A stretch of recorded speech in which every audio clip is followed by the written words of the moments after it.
What's up, fight fans? This is Kurt DeVille with Counterpunch Boxing News, and I am live once again.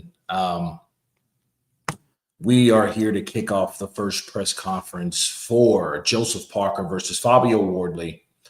You know, this was a fight that is kind of unexpected, but it was made, and it just lets you know when these guys want to fight, they'll fight, and you got the WBO interim, you got the WBA interim, and both of these guys could have waited it out for their respected shots, and they didn't.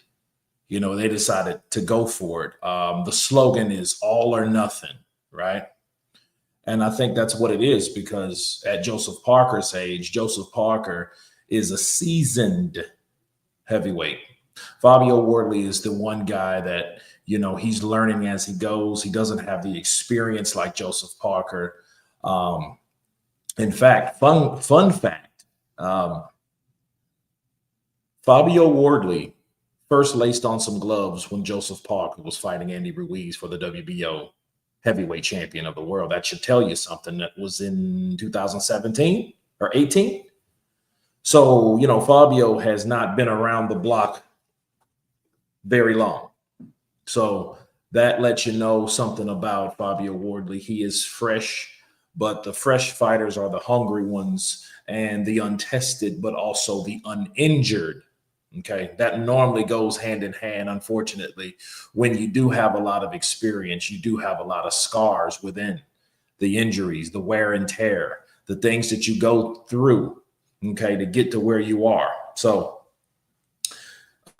Fabio Wardley doesn't have any of that. He's breaking jaws. He's not the one broken. He's breaking. So there you go. And as we speak, it starts right now. The press conference is kicking off.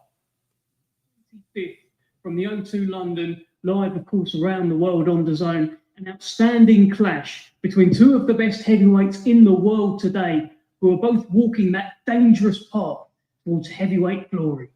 Former world champion Joseph Parker is in the form of his career. He's the WBO interim heavyweight champion. He's ranked number 2 in the world with Ring Magazine, and a recent run of wins over Deontay Wilder, Gilles Jacques, and Martin Bakole have proved that he is ready and willing to fight any man, anytime, any place. Well, the next man is not just any man. He is unbeaten in 20 fights. Fabio Wardley is the WBA interim heavyweight champion. He's ranked number 7 in the world with Ring Magazine, and he has an incredible knockout rate of 94%. And he's proven that on any given night, at any given moment, he has the world-class punching power to end a fight with just one shot. And one trait that both of these men share is that they never walk away from a challenge. In fact, time and time again, they have proven they would rather walk directly towards the fire. And that's what awaits them on October 25th, ladies and gentlemen, because both Joseph Parker and Fabio Wardley will bring the fire. The winner will keep their world title dreams alive. And the loser, well, their world title dreams, for now at least, they will turn to ashes. Ladies and gentlemen, October 25th, live around the world on the global home of Boxing DAZN from the O2 London. This is Parker versus Wardley.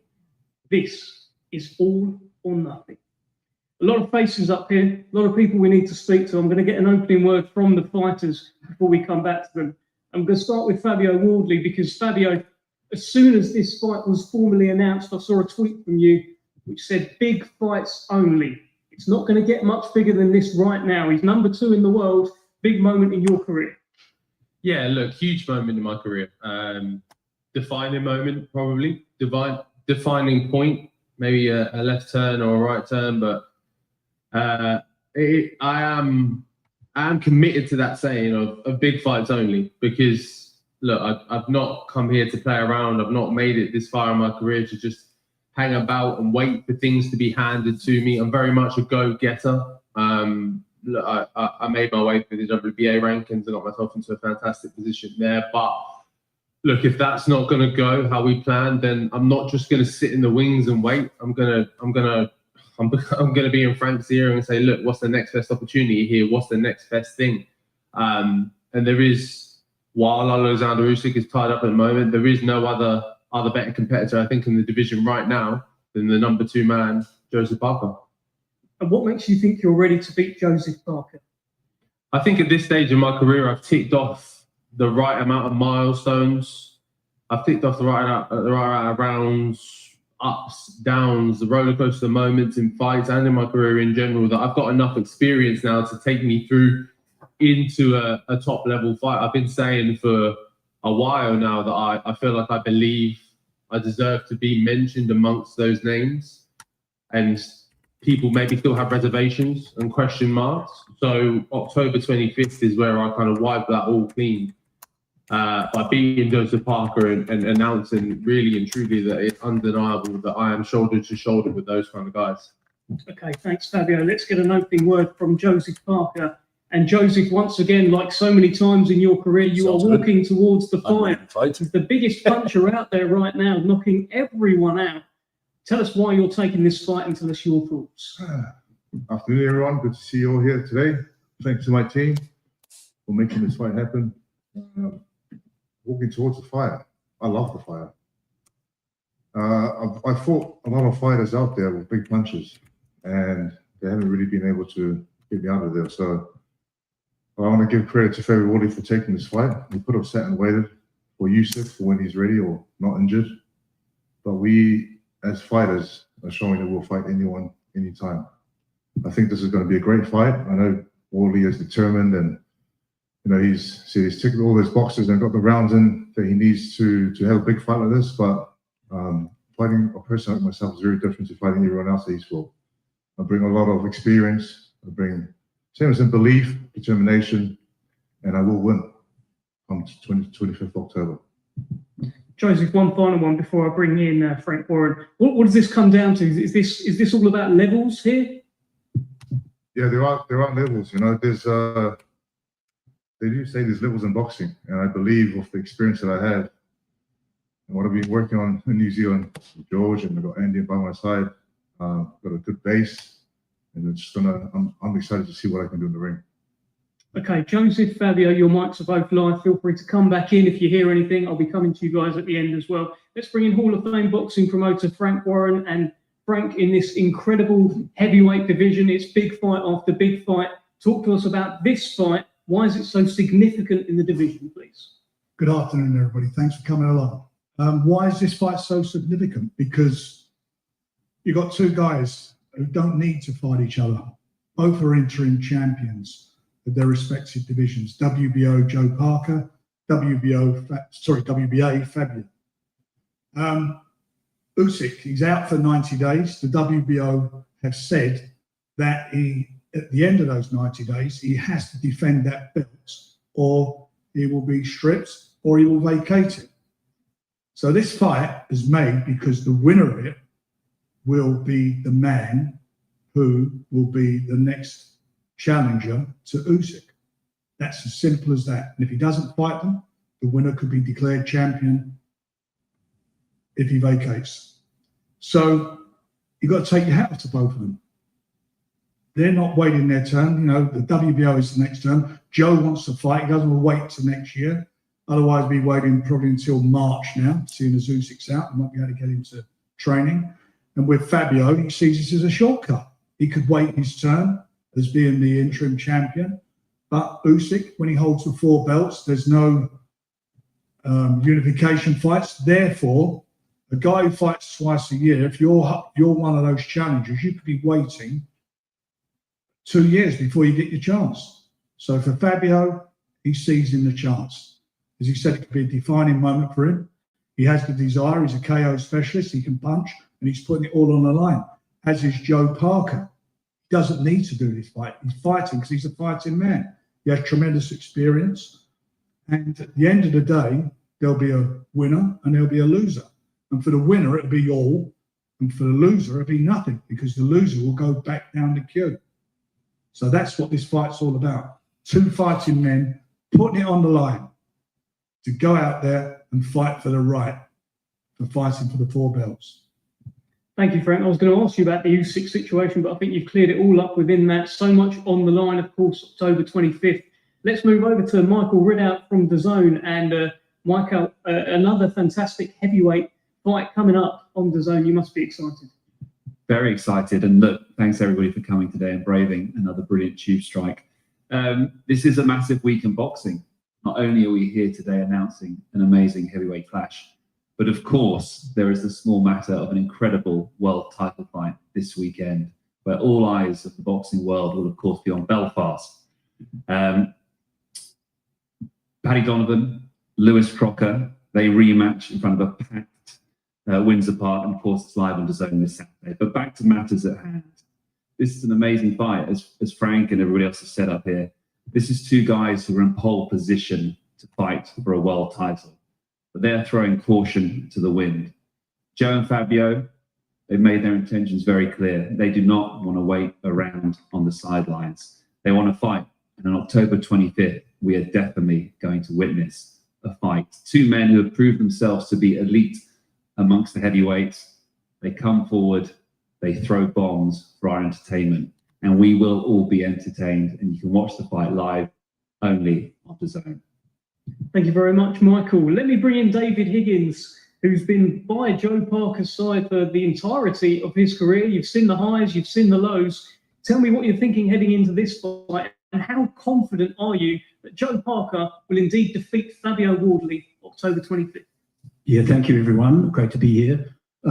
First, I'd like to thank Queensbury Promotions, Frank Warren, for getting this fight on at quite short notice. Often these fights take a long time to put together, and to thank Manuka Doctor, our team sponsor. Fantastic to be back fighting in London for Joseph. It's like a second home in the UK. Built a great rapport with the fan base here. You know, I can't help but think, I mean, credit to Fabio Wardley for stepping up. A lot of boxers don't, and pad records, etc. To Frank Warren's point, you know, it's easy to pad. A lot of people in Joseph Parker's position would choose to wait instead of taking a risk. So Fabio, I can't help but think that, I think when Fabio started as a pro, as a white collar fighter, Joseph Parker in 2016 beat Andy Ruiz to win the WBO heavyweight world title in Auckland, New Zealand in 2016. And since that time, you look at the names on Parker's resume, you've got Anthony Joshua, Dillian White, Joe Joyce, he beat Derek Chisora twice.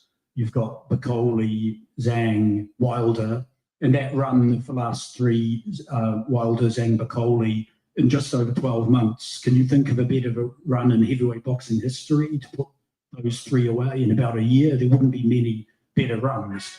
So you've got Joseph Parker at the very peak of his powers, and Wardley, I'm sure, will be thinking about that now that it all sinks in, and credit him for stepping up. Why does he win? Why does Parker win? Is this just about levels? Definitely about levels. I mean, I have mass respect for Wardley for stepping up, but on paper, every advantage really, speed, experience, the names on the resume, and so I think there are levels, and we're going to find out on 25 October.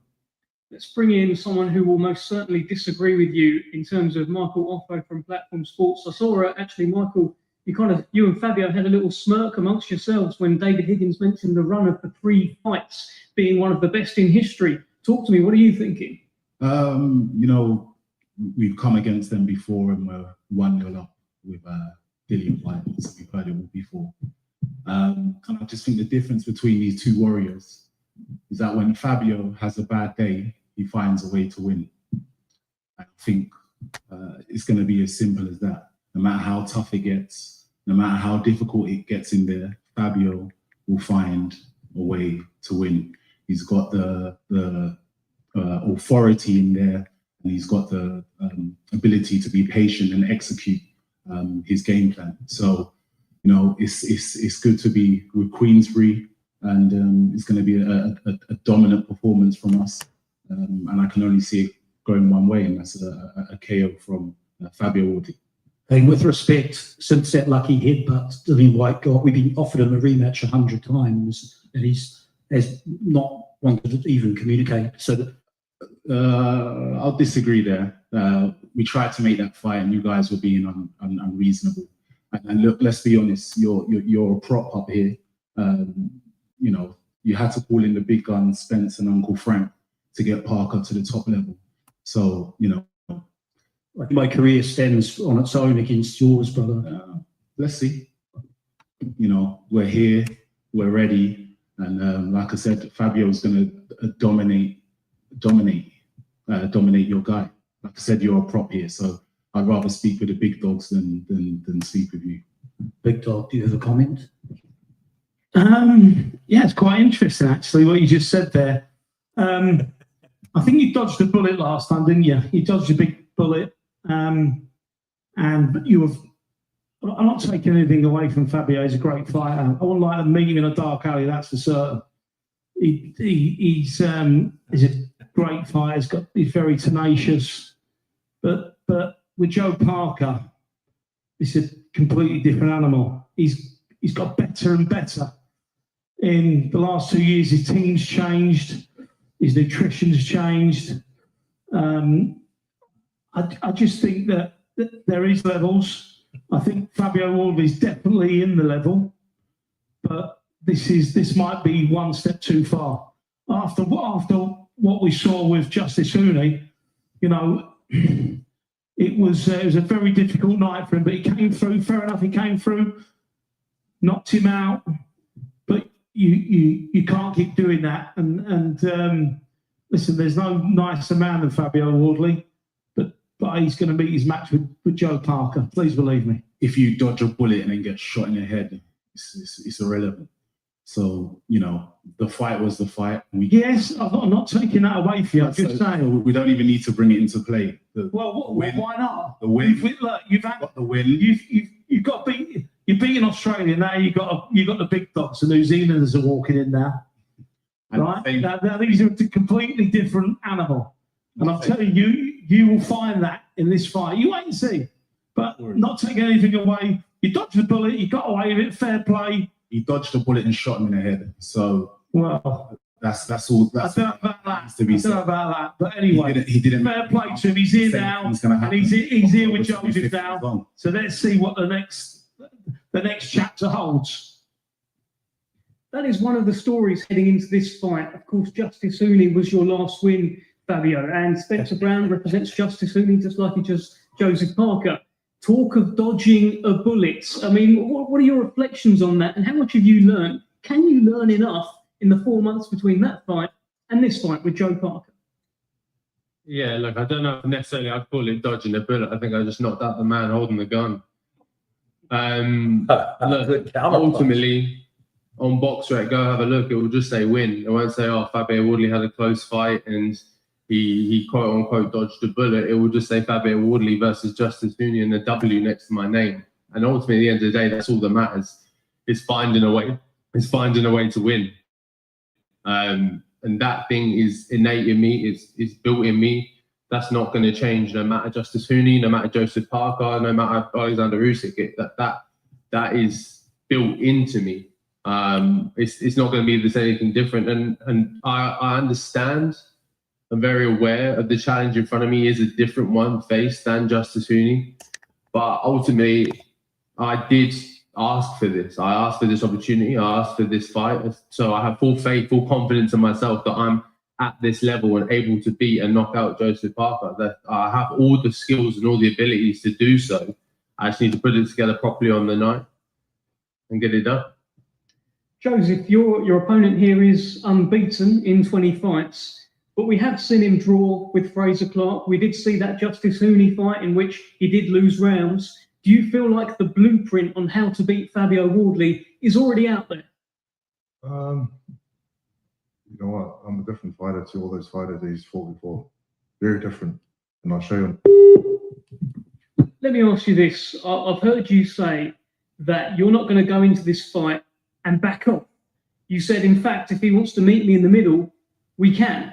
That sounds like a high-risk strategy against someone with a 94% knockout rate. Do you stand by that? Yeah, I want to have a fight. I've been wanting a fight for a long time now, since February. So I have a fight. Let's get in the ring of this fight. Let's meet in the middle and let's trade. That sounds like Christmas come early for you, Fabio, surely. Yeah, look, center of the ring, swinging it out is home sweet home to me. It's where you see the best of me. It's where you see the most out of me. It's a place where I think I'm at my best, to be honest. So it's a dangerous place for Parker to put himself. But again, credit to him for taking the fight, and credit to him for wanting to stand there with me and trade it out. Let's just see if that comes to fruition on the night, because you know what you get with me. That much is obvious. So I'll be there, stood in the middle of that ring, ready and waiting. Joseph, one thing that Fabio has said is that he doesn't need to be perfect for 12 rounds. He just needs to be perfect for one moment, and that's all it takes. But haven't you heard all this before with Deontay Wilder? Listen, I've been in the ring with a lot of fighters, so there's nothing new that I haven't faced. So when it comes down to this fight, obviously I'm going to use Camp as a way of analysing things that he does good and bad, come up with a game plan with Andy and George, and let's get it on. Like, I'm ready to fight. I've been ready to fight for a long time. Now I have one locked in. I can't wait. Fabio, I just want to ask you, because you and Michael both kind of smirked amongst yourselves when David Higgins was talking about the run of the 3 wins, the Wilder, the Zhang, the Bacoli. Do you think maybe Joseph Parker is getting too much credit for those wins? Because there is another argument out there that perhaps it wasn't the best Wilder, wasn't the best Zhang, wasn't the best Bacoli. What do you think? Where do you stand? Well, I think we can all agree in this room that wasn't the best for Coley. But that's not a slight on Joseph Parker at all. To look, all you can do is beat the men in front of you. I think it was the specific wording that I had a slight chuckle with. That David Egan said. I think it was the best heavyweight run that in history was maybe one of the best. Those names would be semantic. Justice Honey, Zhang, Justice Honey, Wilder, Justice Honey, Bacoli. That's not the point of the question, though. The point was, you said it's the best run in history, and that was just an area. I didn't say the best run in history. I said it would stack up as one of the best runs in history, and it would. Semantics again, no problem. It's fine, no bother. But like I say, I'm not taking anything away from Parker and those wins, because all you can do is beat the men in front of you, and they are good fighters with good resumes and good records, and they pose threats. But I'm not those men.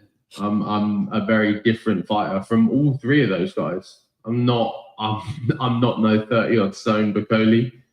I'm not no 15 stone Wilder, who's not a Wilder we've seen the same for a number of years, nor am I a 40-year-old plus Zhang, who's gassed after 4 or 5 rounds. So I'm an entirely different animal. I'm an entirely different beast. So although, again, like I'll say again and again, I'm not going to take anything away from Joseph Parker, because they're great fights, great wins, and there's nothing you can take away from a man that gets in there and beats whoever's put in front of him. But I'm not those men. Joseph, yesterday when you guys were on TalkSport, the whole concept of the white collar background was brought up, and you said, let's not talk about this white collar stuff. Do you feel like Fabio is kind of relying on that, almost like an inbuilt excuse if it doesn't go his way? What do you think? No, I think the white collar, it's a great story. He started off as a white collar fighter, and he's progressed in his professional career, and we've seen him improve each and every time he jumps in the ring. So that's the old story of Fabio Wardley. There's a new story now. What is that story going to read on October the 25th? Oh, that story is different. On October 25th, that story stops there. It's Parker win, and I want to go home and celebrate and eat some nice junk food. That's about right. Fabio, final one to yourself before I close off with Frank. What are the headlines going to say about Fabio Wardley October 25th? White collar Wardley does it again.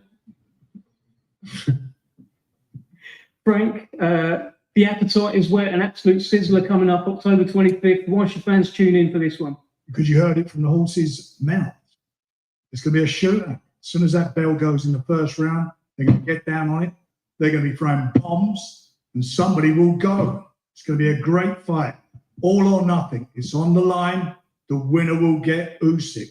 That's what they're fighting for. Buy a ticket. Watch it on DAZN, the home of heavyweight boxing. This is going to be something special. There's not been a fight at the O2 for a long time either. So, not a big one like this. So, fair play to you, Frank. Fair play to your team, Fabio. David Higgins, because they put this together very, very well and very quickly. So that's up to everybody. This can be a big fight and a sellout. 1,000,000%. 1,000,000% tickets on general sale, of course, tomorrow. Let's get these fighters faced off. But October 25th, DAZN. It's Parker versus Wardley. It's all or nothing. A couple of things there. Right at the end, I think Spencer Brown kind of hit the nail on the head. I do think this one will sell out. I think there is a massive appetite now for heavyweight boxing, just boxing in general in the country. But two boys, I say boys, two big men in Joseph Parker and Fabio Wardley who deliver. I mean, sometimes you can put these heavyweights together and you're not quite sure. I feel like you look at these two and their styles and just what they've done in the last sort of 4 or 5 fights. These guys will deliver, Carl. I can't see it being anything other than a good fight. Like Fabio. Okay, so the press conference is over. They're just lining up for the face-off. And I noticed Wardley has probably about an inch on Parker. You know, Parker's what, 6'4"? Wardley is, I think, is a legitimate 6'5", not by much, but he does. He's taller. You know, they're still looking eye to eye. So it is what it is.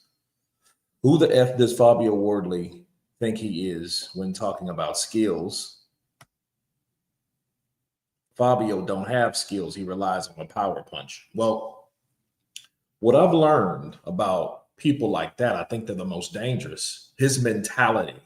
Someone that only has one tool and one way of thinking is probably the most dangerous, because you don't really know what extent that he will go to make that one thing work. Okay. For the longest of time, for about 5 good years, Deontay Wilder showed us that he didn't respect skill. He didn't figure he needed skill. He didn't brag on skill. He bragged on what he could do with what he had. And the equalizer and the power that he had made him dangerous. And his mindset made him more dangerous because he was confident enough to believe that he could do it. Fabio Wardley has similarities to that. You know, will he beat Parker? The only way he beats Parker, he knocks him out. That's why I think he got a hard on when he heard Parker say, hey, you know, I'm going to get in there and have a shootout. He said that because he was happy to hear that. And you heard Frank reiterate, he said he's going to have if he said he's about his word and they're going to shoot out, they're going to see who wins. They want to see who wants it, you know, because they know that's the only way. They know they get in there with Parker in a boxing match. Ask yourself this question. We know what Hooney, Justice, can do, but do we know what Parker, Joseph can do? We know that those guys can box, and ask yourself this question: who boxes better, Joseph Parker or Justice Hooney? See, everyone looks at this fight. It's a dangerous fight either way, because Fabio thinks one way because he thinks to knock you out. So he's not thinking about skill or strategy. The only strategy that he has is whatever way works for him landing the right hand. Whereas Parker and Andy Lee, which is a great collaboration. It's a great collaboration to see those guys work because, you know, Andy Lee, you know, if you guys don't know Andy Lee, he was a former middleweight champion, hell of a fighter, right hook out of this world. He catches you with that right hook, good night, right? But he was trained by the great Emmanuel Stewart, the legendary Emmanuel Stewart. So he has lineage. He has Kronk's gym roots, then mixed with the Irish style. So he's a fusion, and he's training Joseph Parker. See, my thing is, we've seen Joseph Parker over and over and over again do what we didn't even think he could do because, you know, the Zhilei Zhang fight was close. And, you know, Zhilei Zhang has a half a tank. Shit, sometimes I think he's getting a little lower and lower in fuel by each fight, if you think about it. You know what I mean? Because fighting Caballero took more, you know, it depends. But I mean, he's trying, but he's a big boy and he doesn't have the stamina like most. We know that. But at the end of the day, you know, that was a hard fight for Joseph because Zhang was throwing bombs, you know, and then Zhang is a heavy-handed guy. So no disrespect to Wilder, and you can't, you know, Wilder got knocked out. Parker went down. Parker got up, right? Let's hear what Fabio's talking about. What we're going to get from Fabio, he's someone who tries to win by knockout, and that's what we want to see. It's an exciting trait for a heavyweight to have, and we know. I think Joe maybe isn't as aggressive as Fabio. He can box a little bit more if he has to as well. But I think that Joe's best chance, and we spoke about it just before you come on stage, is if he pushes you backwards. Would you be fair and say? Which means you're going to meet in the middle of the ring, we think anyway, and I think it's going to be an exciting fight. Yeah, we tried to already make up the fight in our head. What were the predictions? Who's betting on who then? Come on. We're all lined up. Made a prediction yet. No, what we got? So, Fabio, Yeah, Lee, changing the subject. Everyone talks about, the white collar background, the lack of amateur experience. And it is a thing, but you've been a pro long enough now, I think, and you've had enough high level fights to sort of put that to bed. It's a great story, but I mean, you're experienced now in championship levels, because you've had the draw with Fraser Clark, which was an absolute war, still one of the best fights I've seen live, I've got to be honest. But what did you learn from the last fight? Even though you got the win, but you were getting on boxing stages. What did you learn, good and bad? I've had that discussion with people today in different interviews and things, and I've said, that's like, don't get me wrong. Say I boxed perfectly, everything went into plan, knocked them out in 6-7 rounds, great, ticked it off, great, okay. But actually, it not going to plan forced me to have to sit down with the team and assess that fight, assess myself, and look at me and go, actually, what did we do wrong here? What was not right? Where did we make mistakes? And which has led me into going into this fight more experienced, more self-aware, because maybe if I'd have cruised through that fight, I get into the Joseph Parker fight thinking everything's all fine and dandy, when actually there's some holes and gaps there I need to adjust and change, and figuring that out in that fight and getting the win, great, fantastic, has then led me to be in a better position going into this fight, knowing the things that I need to change and adjust and sort out in amongst myself. Would you go as far as saying it was almost the perfect learning fight for you, that you got the result in the end, you won the fight, but there was periods where you did make some mistakes, and when he was looking good in the fight, he came through and done the job. Was that the perfect learning fight for you, rather than going out and blowing someone like Cooney away in 2 or 3 rounds? Yeah, I think so. I think that's the best way to look at it. It was a fantastic learning fight for me to step up into this next level of like, right, Fabio, what are these last little bits? You've done well in your career of ticking opponents off, and you've cruised through pretty well, pretty comfortably. But what are these last few bits you need to tick off, because you're now stepping into that real kind of 1% of the division.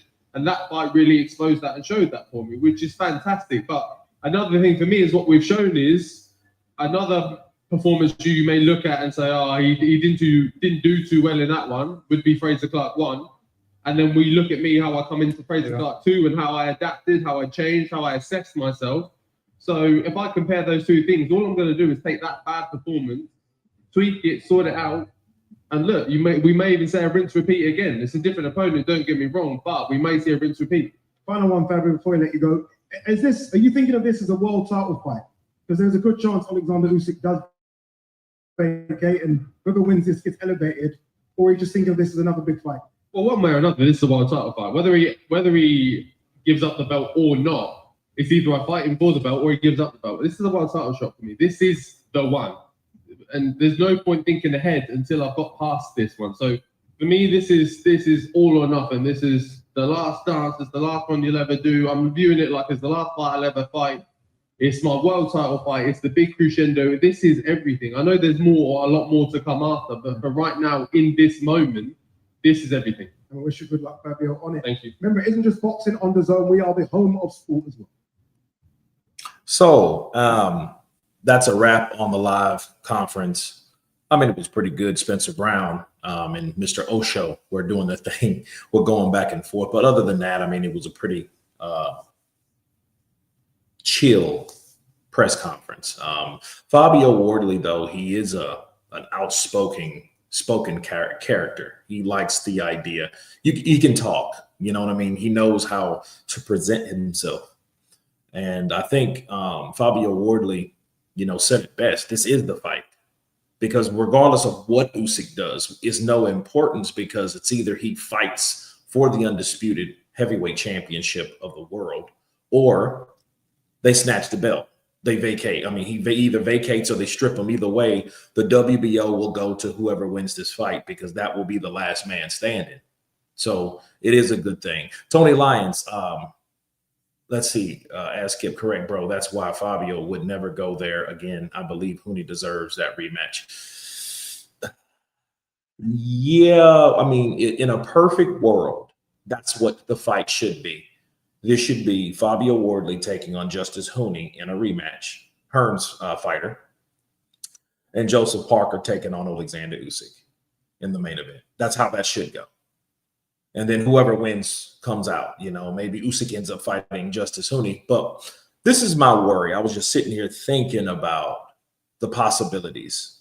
What if Fabio can pull this off? And then Usyk comes back after his back injury. Not the same, older. Then you got a guy that only knows how to throw a right hand. So he is trying to replace the spot or slot of Deontay Wilder, right? That's all he's doing. Fabio Wardley is trying to be known as the new Wilder. He doesn't care what people think of him. He doesn't care about having all the skill. He just knows, hey, you know, he's with Ben Davison. Yeah, okay. But he believes that he can knock whoever out. 94% knockout percentage. That's what's happening. And I think that he knows that, and he believes in the power that he has. You know, could he drop Parker? Sure. I think Parker, the worst thing Parker could ever do is to underestimate this fight. You know what I mean? It will be sad for Joseph, and there will be no justice if he doesn't get past Fabio Wardley, because he didn't have to take this fight. But it's a smart fight, but it's a risky fight. But then the reward comes with the risk in this fight, because this is the fight, you know, and it keeps them busy. They're both fought once this year. Fabio got the piss beat out of him. I have to talk about that for a minute. Fabio got his ass whooped. You know, it's crazy. I remember a girl that I used to work with, and she said the stupidest thing at the time. It sounded dumb. And she said, oh, I won the fight, but I got knocked out. And I'm like, no, you didn't win the fight. You know what I mean? But if that actually made sense, what she was trying to say is I was getting the better of that person until that person knocked me out.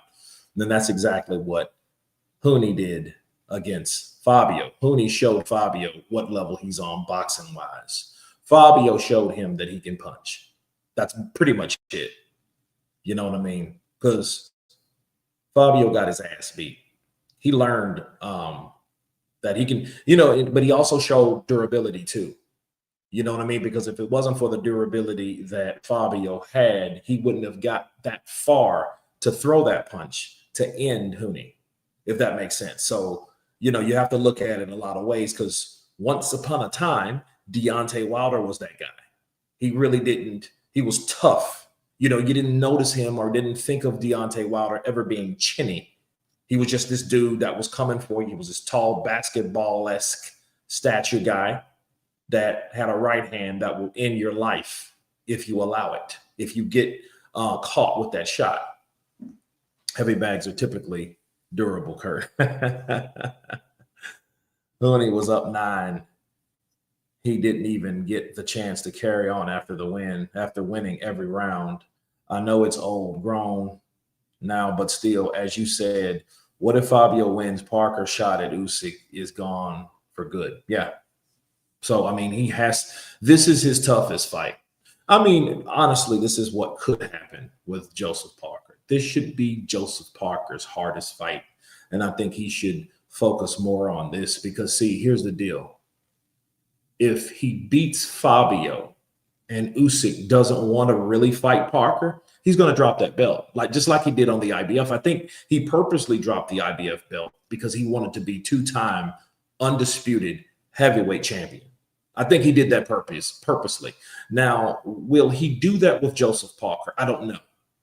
But if he does let that belt go, don't be surprised if Usyk tries to come back on his last fight and take it from Joseph Parker. If Joseph Parker still has it, okay, he may drop that belt just to become 3-time undisputed heavyweight champion. Why not?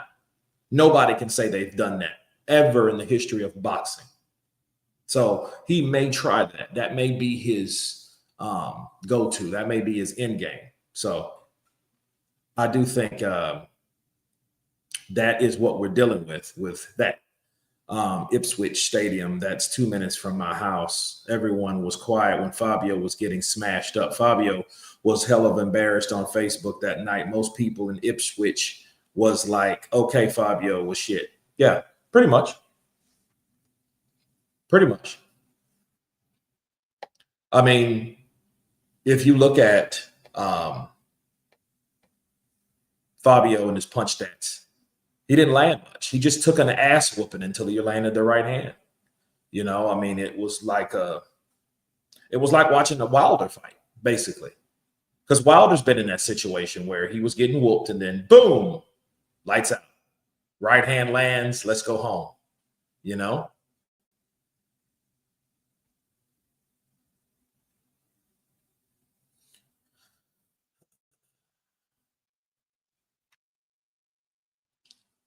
As much as I hate to say this shit, Miller would have beat the shit out of Wardley, and I hate Miller. And that's $1 million question. Where the hell is Miller? Where's Jarrell Miller? Where is Miller right now? Who is Miller fighting? What's going on? I mean, he's supposed to fight so many people. Derek Chisora. He's supposed to fight Fabio Wardley, Jared Anderson. Now Michael Hunter. And I'm thinking to myself, I'm like, you know, Deontay turned him down, AJ turned him down. You know, and then what I'm thinking about those cats are at the point in their life where they're only trying to do certain things. They're thinking like fighters that only have so many fights left. See, that fight could have happened. And hey, that's no fault of AJ. AJ was going to fight Miller. Miller showed up, popped dirty, admitted he popped dirty.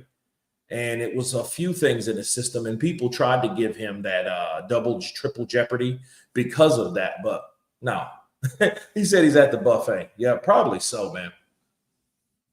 Miller has a weight problem. He can't wait to eat. You know what I mean? A lot of those guys. Mark McCauley's like that. Dillian White's like that. And Dillian, I feel bad for Dillian. Dillian really showed you how American food sucks. It may taste good, you know, and all that, and this, that, and the other. But, bro, let me tell you something. This food is over here is terrible for your body. Hold on a second.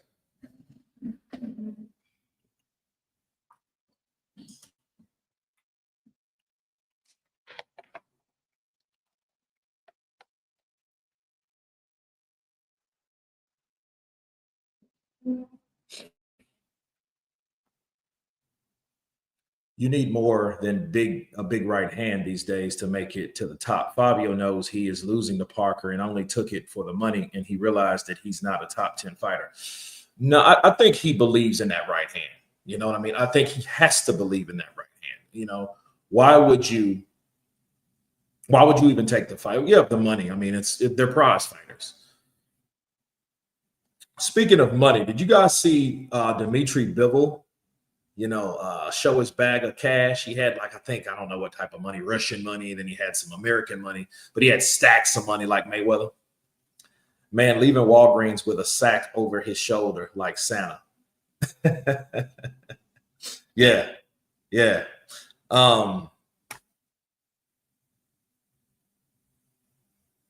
You must be talking about Fabio. Well, look, man, these guys are prize fighters, man. That's how they live their life. You know, but then again, that's how they can lose their life. Boxing is a very dangerous sport. The platform of boxing is unreal, man. You can lose eye, you can detach your retinas, you can, you know, a lot of things, man. It's fighters that their brain stem is knocked loose. They can't even think straight, you know. Nah, he looked like he was gonna cry in there with Hooney. He was about to quit and looked shocked when he landed. Yeah, I know he looked, I would say relieved. You know what I mean? You could say shocked, but I would say more relieved. If anything, I would say that.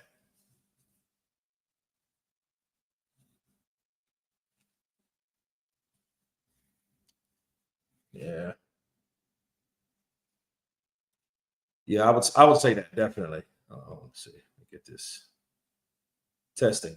There we go. No, Fabio really does think he's the dog's nuts. Trust me, believes he's going to be the next big thing. Well, I mean, he definitely talks like that. He talks like he's the next coming of whatever. And I think he's trying to be the next Wilder. And Wilder had a nice reign. to be fair. A lot of people didn't like Wilder. I didn't care for the arrogance. Wilder should have been so much farther along. See, if he wasn't an idiot, he could have fought Tyson and AJ. So he would have been the one from America that fought Tyson Fury to a draw, then signed with DAZN for $100 million, 120, whatever. The dude would have been a multi-millionaire. But he fucked it all up being an arrogant scumbag. It's just, and I feel bad for him because I'm like, dude, you wasn't smart enough to think for yourself, to think, listen, this is the right opportunity for me, that my promoter, and his promoter at the time was Lou DiBella. Lou DiBella gave me this opportunity. He put me in the room with John Skipper, which was the president of DAZN America. And he offered him this $100 million. And you let fucking Al Heyman, a guy you ended up leaving, talk you out of that shit by telling him, that's Mayweather training money. Ask yourself this question. When was the last time Mayweather made $100 million? Think about it. That's been a long time ago. You see him smiling and shit, but at the same time, he hasn't made that money in a long time. Lou Brown, what's up, brother? Counterpunch to you. I don't feel bad for his dumb ass, especially after what he did to Mark Breland on his own and his own brother. The brother thing, I'm not really going to go there. I'm not going to get that personal with it. I just think with brothers and siblings, I think they've always had some type of competition. Brothers can be real competitive. You know what I mean? Like, brothers just naturally are competitive. You know what I mean? Like, that Cain and Abel shit runs deep, people. It does. It runs deep. They were more bothered about what AJ was getting paid and used to duck in the fight. Yeah, that was so stupid. It angered me on how dumb they were. And I told people at the time, I said, you know what? Wilder's going to regret this shit. He might not regret it now because he thought, oh, well, I can stay where I'm at and make a bargain where I'm at and take fucking pennies when he should have been making dollars. So yeah, that was his problem. I mean, it's like this, right? You have Deontay Wilder. They offered him $20 million to fight Dominique Brazil. Do you know he would have made in one round, because it only lasted one round, if you can call it that. The first round, he knocked out Dominique Brazil. This man would have made $20 million. Even that fight alone was a come up. You know what I mean? You still have guys like Andy Ruiz. What did Andy Ruiz make fighting AJ in 2 fights? $20 million. And he was happy for that. And it just shows you what happened. And he ended up beating AJ one of those fights. So it lets you know, it's like, damn, where Wilder's sitting there, like, it is what it is. So because of brothers, I can just find your wife. What?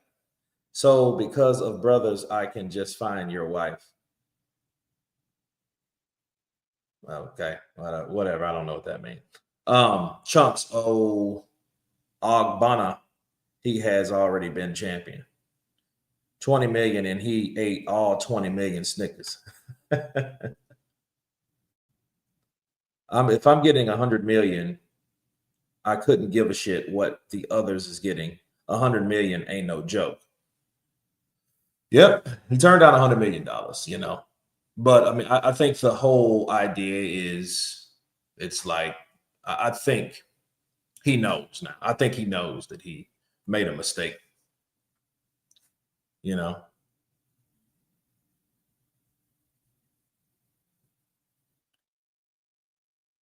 Wardley not ready for the elites yet. Put him in with Andy and he'll test him out. Man, I've seen Andy lately. You guys seen Andy?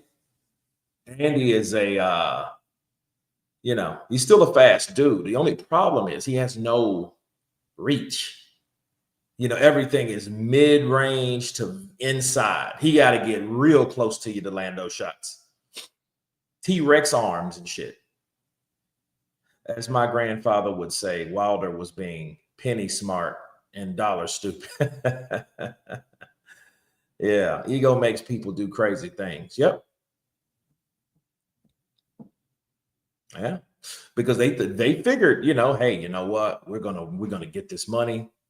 If they're offering us 100 million, maybe 150 million, but I don't think that it mattered to Al Heyman. I think Al Heyman was going to block that idea, just like Al Heyman blocked a lot of ideas and a lot of offers. Because if you guys remember, Errol Spence, that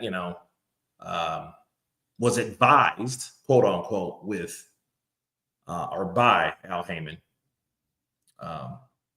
he turned down like 20 million per person. If you guys can remember that, Terrence Crawford and Errol Spence, they offered him and he was like, this deal is mine.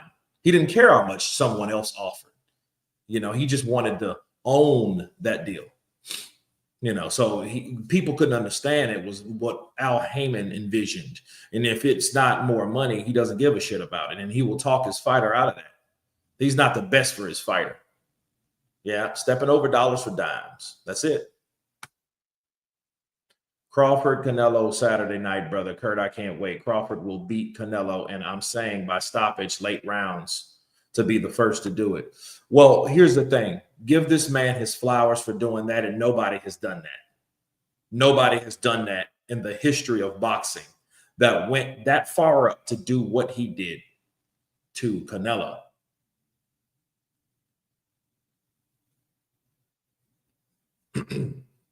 Al wanted complete control. Yep. So who do you think wins, Parker or Wardley?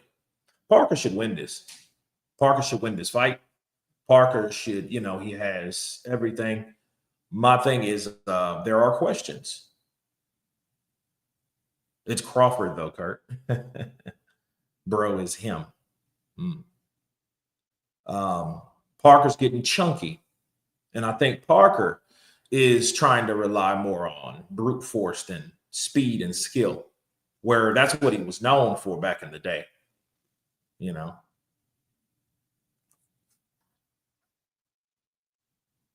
Ruiz, I ended up liking him. He had so much potential to go really far and really be someone, but money got to his head too much and took him off track, and he's never been on that same track.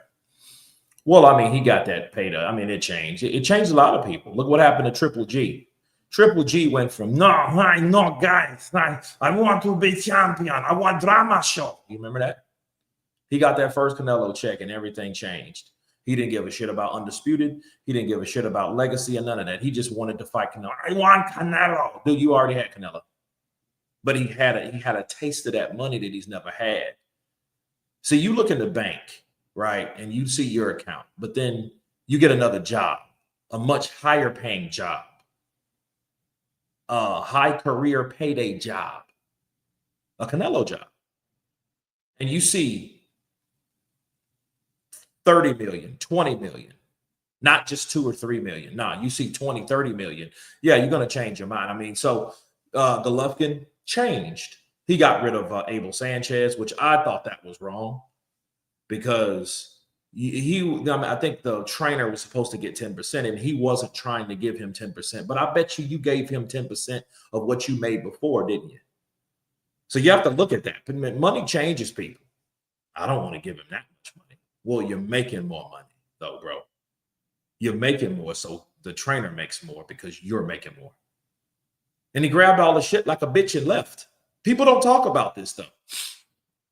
People don't talk about that. Abel Sanchez wasn't demanding more money. That's what he always got. And Triple G was like, nah, no thanks. And that was jacked up because, under Abel Sanchez, he was adopted into the Mexican world, right?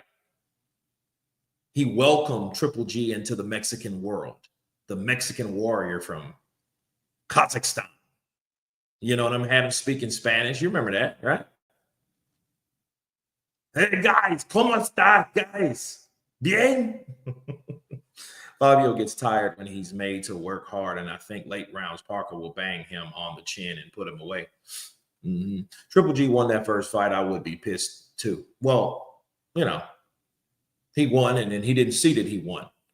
You know, no, I still have belts, no, but he wanted to fight him, even when he was warned not to. The man lost the IBF belt to Derevyanchenko. Remember Sergey Derevyanchenko, a guy he ended up fighting anyway. You know, I don't know if, you know, if you guys, you know, you think I'm just a heavyweight guy, which I love heavyweights, but I mean, I watch all boxing. You know what I mean? Because before the heavyweight division exploded to implode, we had everything else: middleweights, welterweights, lightweights, right? Triple G, Pacquiao, Lomachenko. Remember those dudes? Mayweather, Cotto, Sergio, Margarito. You know, I'm a massive AJ fan, as most people know, but I think all of that money has now made him soft, lost the fire until he shows me that he still has it. I do still believe in him, but money does change you. Tony, I do agree. I'm going to stay by that. Unfortunately, you just have to look at the facts and you have to look at the fights. That's how you get the facts. You have to believe in what you see. See, the number one thing a person will try to get you to convince you that he has not lost the fire when he's lost the fire. Unfortunately, well, Anthony Joshua will say, you know, no, I still want to fight. I think he's a historian. I think he's a guy that I think he likes the idea of fights. You know, I think he should commentate or something. You know what I mean? Which, you know, I think he's become too big for a lot of things, public speaking, you know, aerobicize. He's still going to be a rich, successful dude. But as far as fighting, I think he's made enough money. I think that dopamine hit from looking at your banking account, because that's what it's really about, right? The dopamine you get looking at your bank statements, checking out your accounts, looking in your trust, looking at your business account, your mergers, your ledgers, looking at these things, and you're looking at them, you're like, damn, I got 15 million in that one. Ooh, I got 38 million in that one. Ooh, look at that one. That one has 50 million in it. Ooh, right? It's only so many times that you can get hyped up to see that. You know what I mean? Now, I'm pretty sure most looking at that gives you some sense of, or some drip of dopamine. Drip, right? But at the same time, it is what it is. Kurt, Canelo broke Saunders' face. Do you think Terrence Crawford can be damaged worse than Sanders?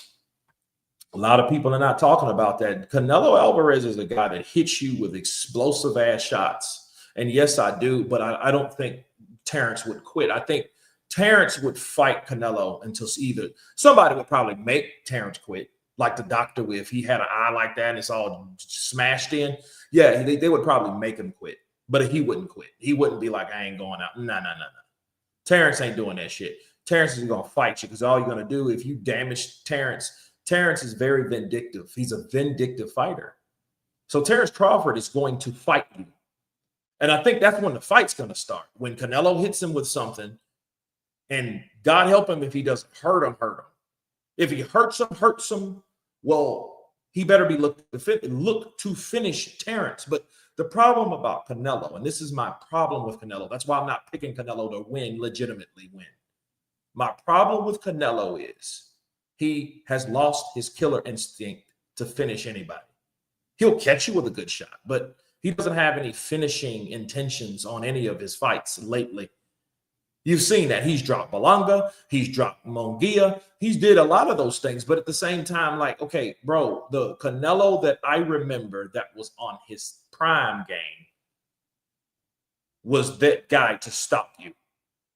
You know, the Rocky Fielding, the Caleb Plant, the Beefy Smith, right? If he could do it, he would. Now he's not. So I think he's lost some stuff too.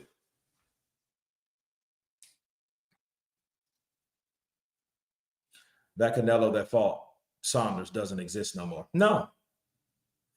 And that's the thing, you know. And let's talk about those guys for a minute. You know, I was just for a second. Canelo versus Crawford. One guy's 35, another guy's 38. That was damn near the ages, like right at the ages that Pacquiao and Mayweather fought, right? Keep that in mind. These guys are not 31, 32 years old no more. Even though Crawford, I think, lives a better life, I think the only indulgence that Terrence has is pussy.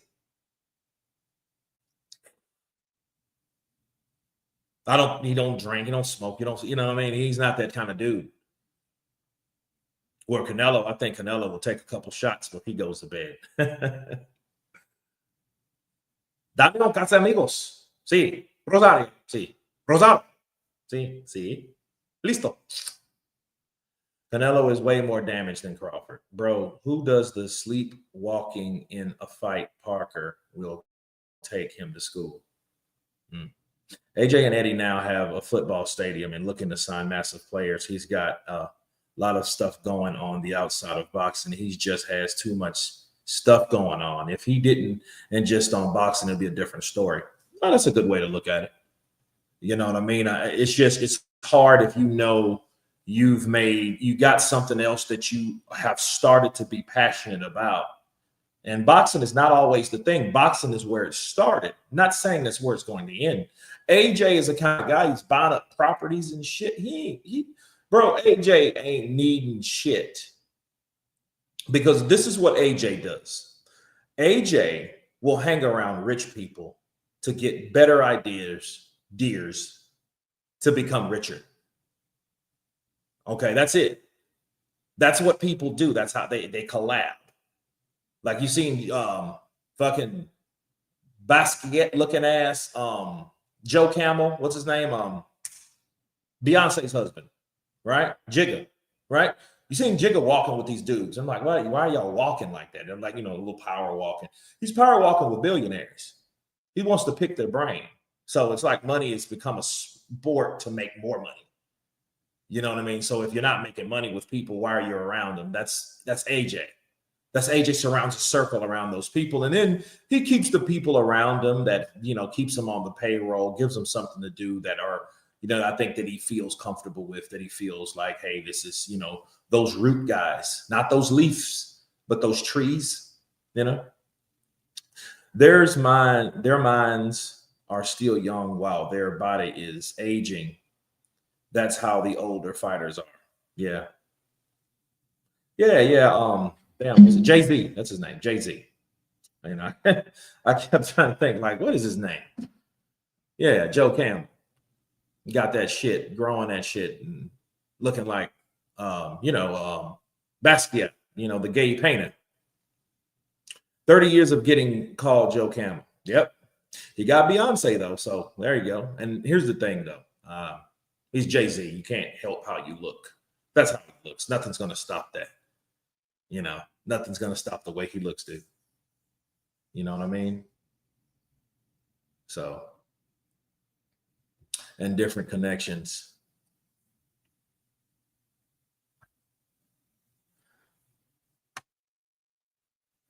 YJ Hinton, salute from Louisiana, Kurt. I appreciate all your insight and hard work. Crawford by decision. If Roy Jones Jr. retired after Ruiz, do you think he'd be everyone's GOAT? Probably so.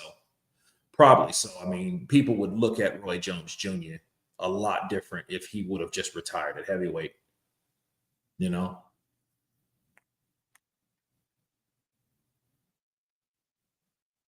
Let's do this.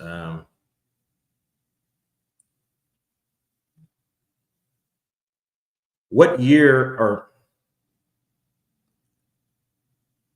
how old was Roy Jones Jr. when he fought John, the Quiet Man Ruiz?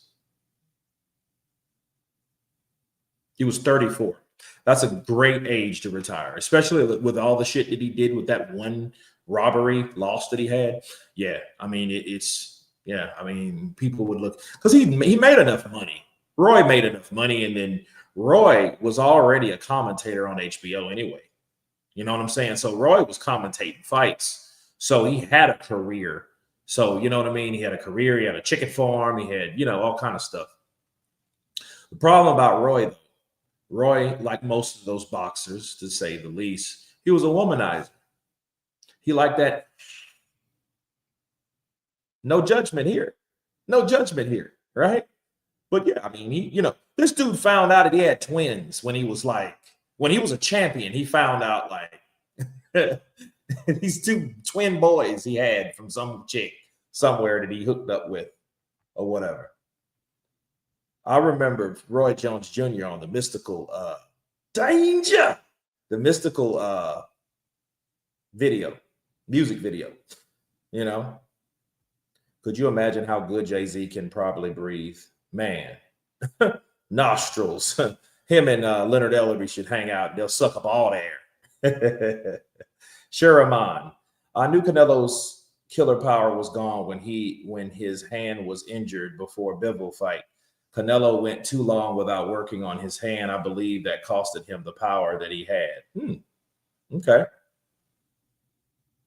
Would love to go to Louisiana. I love all the hunting and fishing, etc. Yeah, sportsman's paradise. Get your ass ate up by an alligator. Don't go too far down there, down like Sorrento and, past the Grand Isle, shit like that. No, but I love Louisiana though, man. I love South Louisiana more. I think it's more cultured. I think, there is an invisible line in Louisiana though. I mean, Louisiana's Louisiana. I mean, because people of Louisiana, they got a type of mindset that unlike other people in the surrounding states. However, the more north you get of Louisiana, the more influence comes from other states. So like where I went to high school, which was in North Louisiana, the Shreveport-Bossier area, you had more influence of like Texas, Dallas. You had more Dallas Cowboy fans in fucking Shreveport than you got Saints. You do have Saints fans, but you have more Dallas Cowboy fans. So there you go. Alligator, gar fishing. I love gar. Gar's good when you first catch them. You have to catch gar and you have to eat them.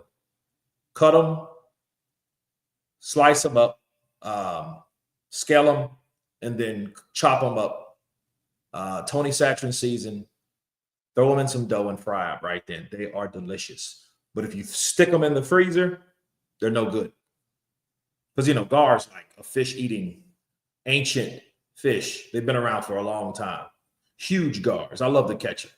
They're good to eat when you catch them.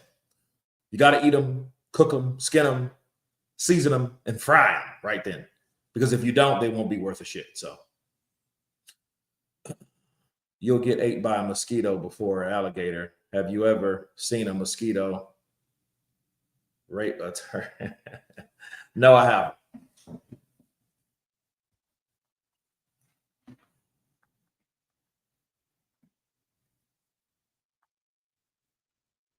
I feel like Canelo will win by decision.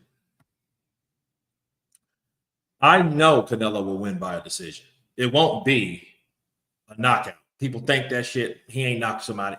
He ain't knocked people out. Now, if he does, that means that he made it his business to do it. And if he does that, you may see a different Canelo. But then again, fighting someone like Crawford, that may be what Crawford wants.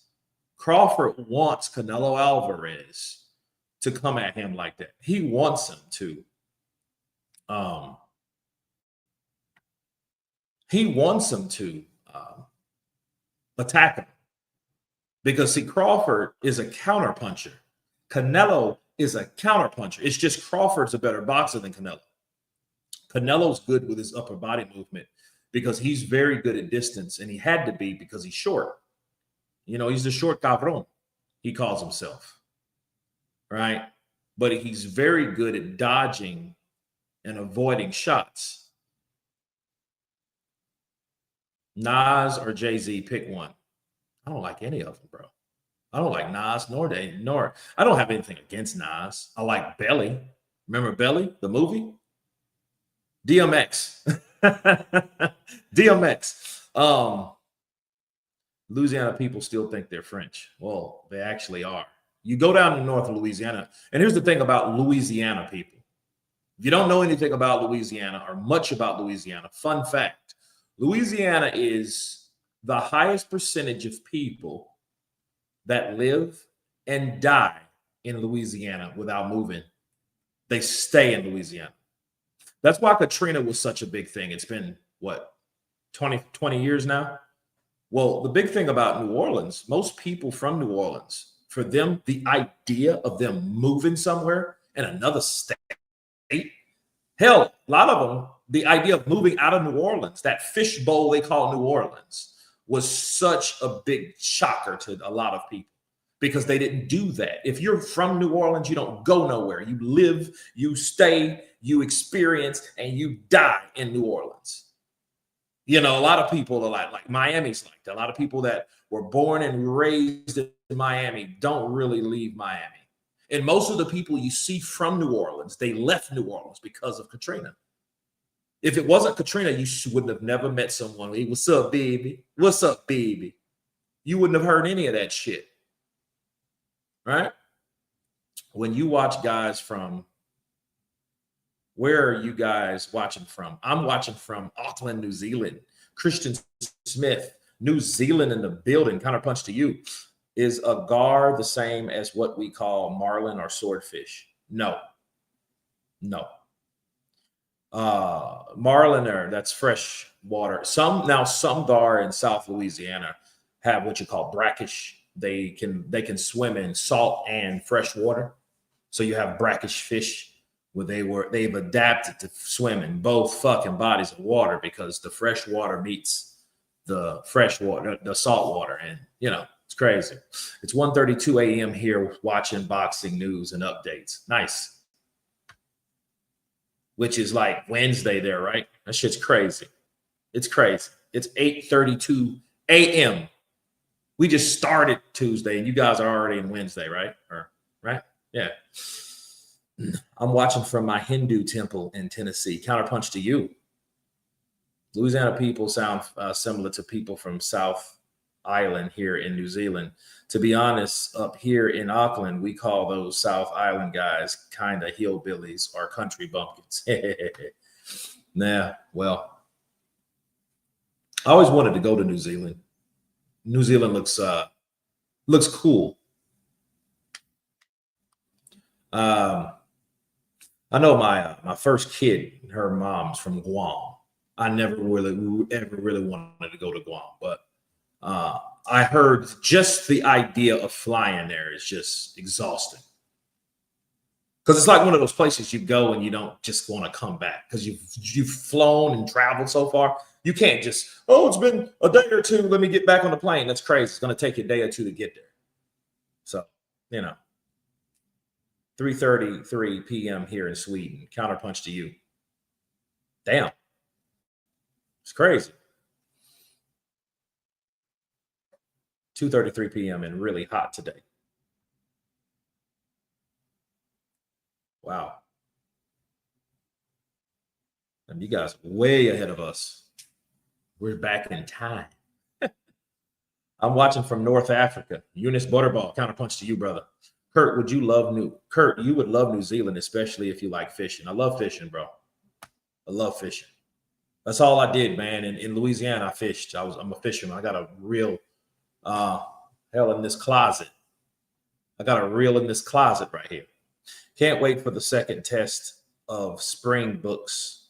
All blacks up the walls. I don't know what that means. Kurt, you're now in Hindu? No.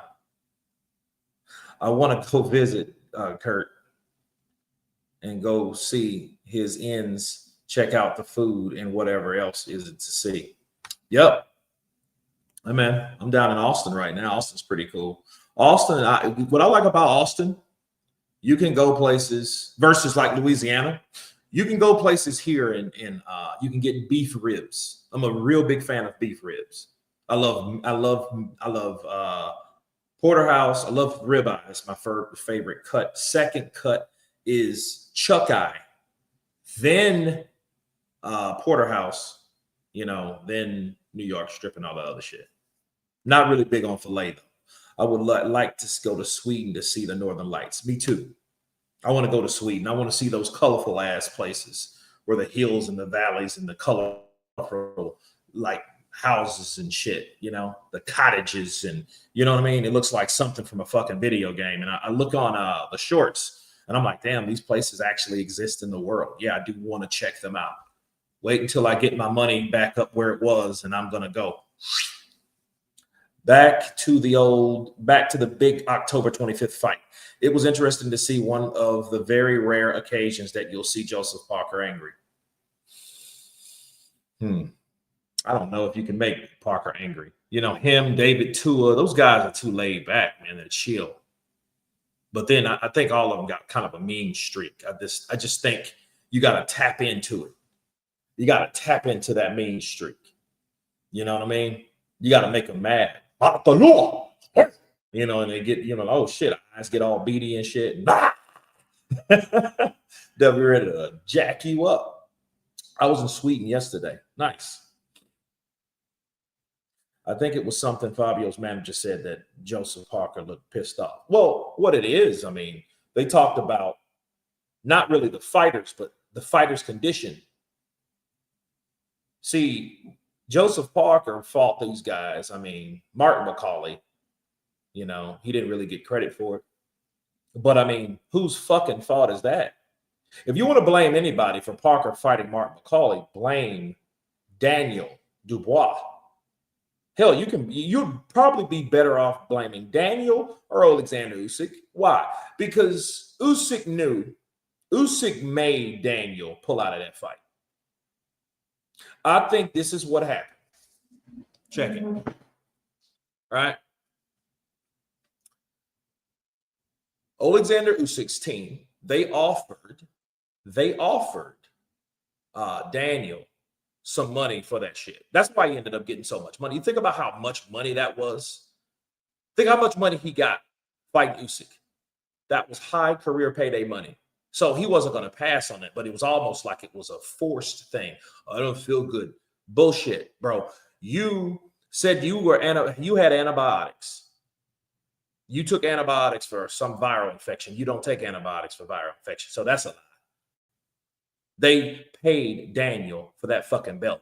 They wanted the belt back, and they didn't want him to fight Joseph Parker because that gets too confusing, because they know Joseph Parker's nobody to play with. He's not one of those guys that Daniel can just come in and steamroll over and knock out and knock over like he's normally accustomed to. That ain't going to happen with Joseph Parker. They knew Joseph Parker more than likely would have beat Daniel Dubois, so they made Daniel pull out of that fucking fight. So you can't blame Parker for fighting the replacement. You can't blame him for that. There's nobody else's fault but theirs. Counterpunch. I didn't like the way Triple D and Usyk did Parker. Yeah, they did him wrong. They're still doing him wrong. They're just giving him more people to fight, hoping he'll lose. I wasn't aware that you were from the Bossier area. I thought that you were New Orleans. Louisiana basically has its own Mason-Dixon line. And people, I like that. And that's actually true. And people south of Alexandria are looked at differently than the north. That's true. Yeah, think of it like Westeros. You know, we're like, I'm from where the Starks are from and shit. New Orleans is like King's Landing. That aside, I've met and talked with David Tua a few times, and he is a lovely, friendly,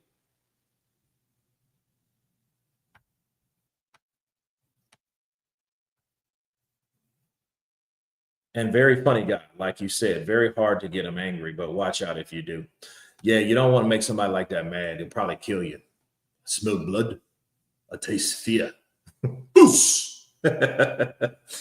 I respect Parker for attempting to unify the interim belts to leave no doubt who should fight Usyk next. I mean, he had no choice. I mean, it's either that or sit around and get fat, and I think that's what most of those guys can possibly do. You know, I want to say that right. I don't want to sound stereotypical, but at the same time, I want to be real about what I say, because that's a real statement that I said. Island boys can eat. Yeah, they like to eat, they like to party, they like to sing, dance, fight, F. right? And eat. They go to those fiestas, bro, and they eat when they're happy. Shit, they eat when they're mad. They eat. You know what I mean? Again, shit, my daughter's mom's like that. And motherfuckers that just eat for a sport. They just like to eat. That's their thing. Do you speak Creole, Kurt? No, I don't. Kurt, so you're basically saying Usyk didn't want to fight Parker. He picked Daniel. No, he didn't want Daniel. He didn't want Daniel to fight Parker. So yeah, in retrospect, it was an easier fight. Fight Daniel. Don't fight Parker. But then here's the problem. Usyk was taking his time. Usyk was taking his time. Usyk beat Tyson Fury in December, and then that was all earlier in the year. Remember that was in February. This year is almost gone. Maybe Andy is an island guy. Yeah. Shit. I think Danny Dubois beats Parker. Parker gets hit too much like Usyk. Nah. I don't know. I'm half Samoan, Kurt. We can eat. Yep. Christian Smith. Yeah, man. Eat, drink, be like fucking Jake Tomas. Where are my eggs, woman? Where are my fucking eggs, woman? Get them yourself, you bastard. I know you would get that, Chris. I know you would get that. A lot of people don't know what the hell is he talking about. Once We Were Warriors is a classic, cult classic from New Zealand, bro. Fight, drinking, F means fishing. There you go. Yeah, it means fishing. Yeah. Usyk requested an exemption from his mandatory Parker to fight Dubois. Yeah, because he could have fought. He could have fought Parker, got him out of the way, gave him the opportunity, but he didn't. I hope Dubois will be back. Well, I mean, he has a big fight coming, so I'm waiting to see when that will be announced. I'm waiting to see when Danny Dubois will come back because I knew. Come on, bro. Unless Usyk gets old overnight,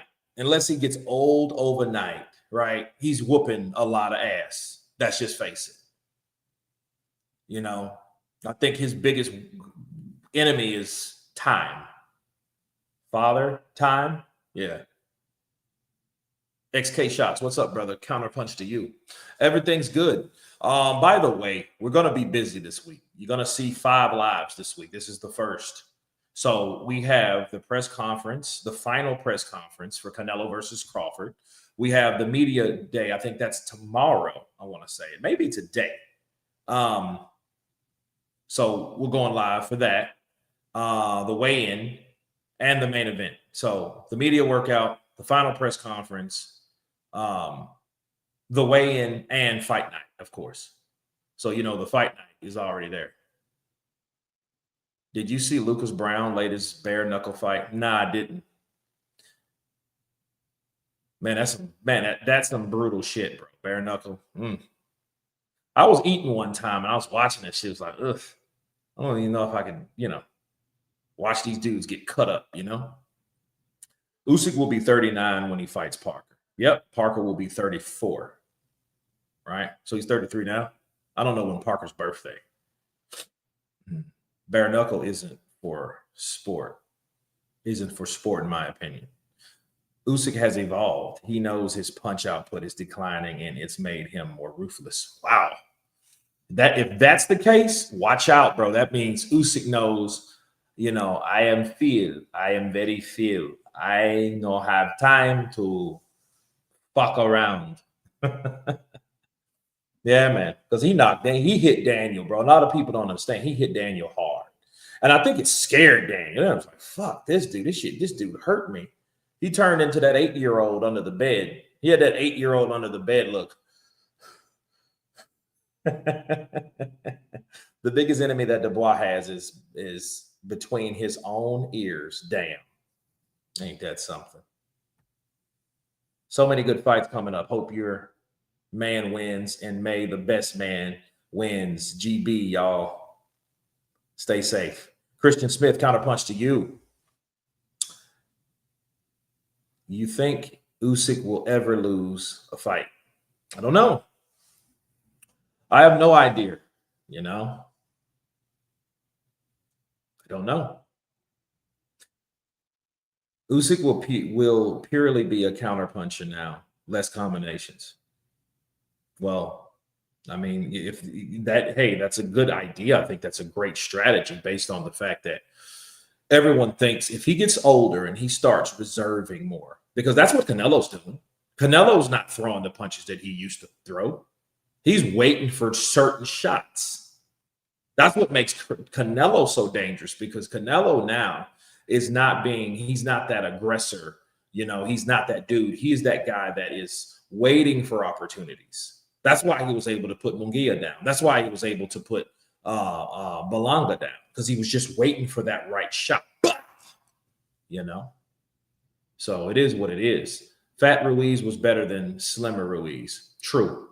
Dubois will be back end of the year, according to Joseph Parker. Well, let's see who he fights, because they say it's going to be somebody big. Well, we know it's not Fabio Wardley, and we know it's not Joseph Parker. So that leaves what? Kabayel, Zhilei Zhang, right?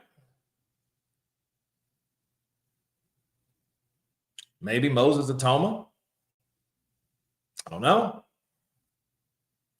But one thing I don't want to see them, we got a big fight coming. It's going to be a big fight. And then it's really not. It's Joe Joyce. No, I don't want to see Joe Joyce and Daniel now. I know Daniel would want it, because that's Daniel's first loss. He has 3 losses on his record now. And Joe Joyce gave him his first loss. So, you know. And then, you know, we all know Joe Joyce is 40 years old, and he's taken a lot of damage, even when he was the juggernaut. I just think that now this is the result of him taking so much damage. He's a damaged fighter. He can't take it because the durability's gone. His nerve endings, his jaw, all that shit's exposed. So when you touch him, it's like clicking a light on and off. And in his case, off. Right? Fish Eyes wants Wardley to beat Parker so another British guy, Wardley, can fight Usyk. Yep. It's just about how much Crawford can hit Canelo without taking a heavy shot. I can't wait to see it, man. I can't wait, bro. It's an exciting time, you know. But no, it was a great press conference. Stay tuned. I'm about to jump off of here, but there is more to come this week. I will be live all week long. So until then, you guys, be blessed, be strong. Bars. And until then, everyone has been counterpunched. Peace.